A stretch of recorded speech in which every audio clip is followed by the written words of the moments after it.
Assalamualaikum warahmatullahi wabarakatuh. Anak-anak, sekarang kita belajar tema 7, subtema 3. Pembelajaran ketiga. Peristiwa mengisi kemerdekaan. Mengisi kemerdekaan dapat dilakukan dengan mengamalkan nilai-nilai Pancasila dalam kehidupan sehari-hari.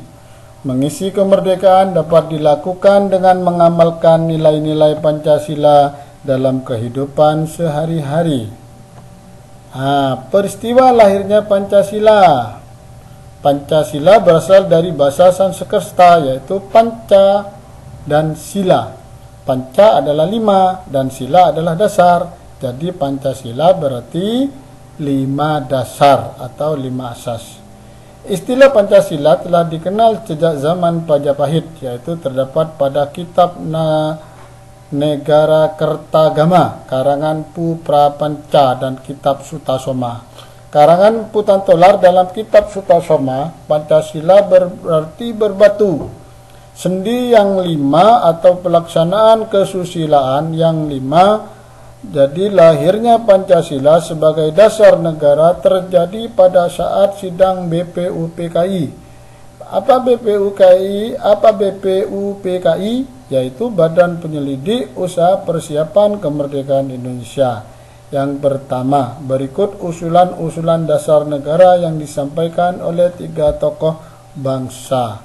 Yang pertama, pada tanggal 29 Mei 1945, pada tanggal ini Muhammad Yamin mengusulkan 5 dasar negara, yaitu peri kebangsaan, peri kemanusiaan, dan peri ketuhanan, peri kerakyatan, dan kesetaraan rakyat. Terus pada tanggal 31 Mei, Profesor Dr. Mr. Supomo pidatonya mengusulkan 5 asas, yaitu asas persatuan, kekeluargaan, keseimbangan lahir batin, musyawarah, dan keadilan rakyat. Baru pada tanggal 1 Juni, pada tanggal itu pada sidang BPUPKI tanggal 145, Insinyur Soekarno berpidato tanpa teks tentang calon rumusan dasar negara Republik Indonesia.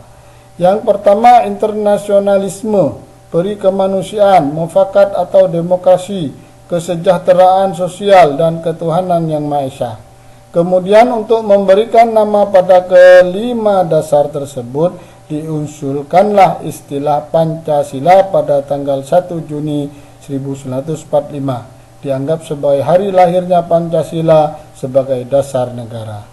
Jadi pada tanggal 18 Agustus disahkan Undang-Undang Dasar 1945. Pada sidang Panitia Persiapan Kemerdekaan Indonesia (PPKI), termasuk pembukaan Undang-Undang Dasar 1945. Di dalam pembukaan Undang-Undang Dasar 1945 termuat isi rumusan prinsip dasar yang disebut Pancasila, tepatnya pada alinea keempat yang berbunyi sebagai berikut: ketuhanan yang Maha Esa, kemanusiaan yang adil dan beradab, persatuan Indonesia, kerakyatan yang dipimpin oleh hikmat kebijaksanaan dalam permusyawaratan perwakilan.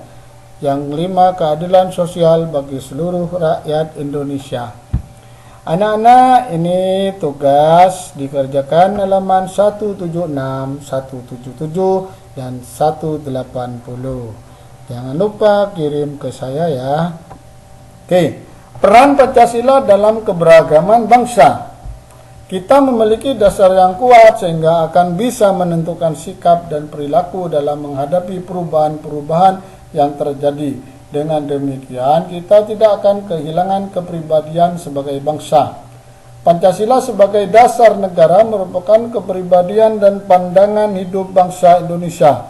Maka nilai-nilai luhur yang terkandung di dalamnya harus dipahami dan diamalkan oleh setiap warga negara. Pancasila merupakan ukuran dan pedoman nilai dan norma untuk menerima atau menolak pengaruh globalisasi dan perkembangan iptek. Pancasila merupakan pandangan hidup yang telah menyatu di dalam kebudayaan bangsa Indonesia. Nilai-nilai Pancasila sesungguhnya telah ada dalam kehidupan bangsa Indonesia yang beragam. Sebuah nilai yang menunjukkan adanya perilaku dan sikap kerukunan serta kerjasama dalam masyarakat yang beragam, yaitu hidup gotong royong.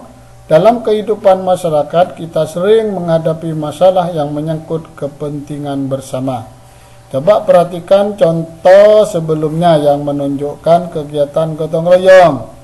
Jadi banyak anggota masyarakat yang sukarela bergotong royong. Kegiatan ini dilakukan dengan kesadaran. Jadi permasalahan yang dihadapi salah satu anggota masyarakat dapat dibantu dengan sukarela bersama.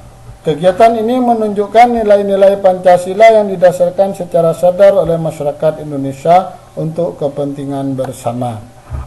Musyawarah mufakat untuk mengatasi masalah dalam keberagaman. Di Desa Sukamaju mendapat dana bantuan dari pemerintah untuk perbaikan ekonomi masyarakat.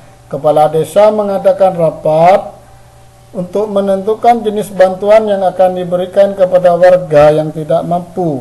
Doni dan Pak Badu bersikeras agar semua bantuan diwujudkan dalam bentuk binatang ternak, yaitu kambing dan sapi. Pak Ali mengusulkan agar bantuan yang diberikan disesuaikan dengan kemampuan dan mata pencarian warga. Misalnya Pak Anto sebagai peternak bebek mendapat bantuan bebek, Bu Rita penjual nasi goreng dan Bu Parmi penjual barang kelontong mendapatkan bantuan berupa uang sebagai tambahan modal usaha. Namun usul Pak Ali ini ditentang oleh Pak Doni dan Pak Badu karena tidak sesuai dengan pendapat mereka berdua. Oke, selamat belajar. Jangan lupa berdoa. Saya akhiri. Assalamualaikum warahmatullahi wabarakatuh.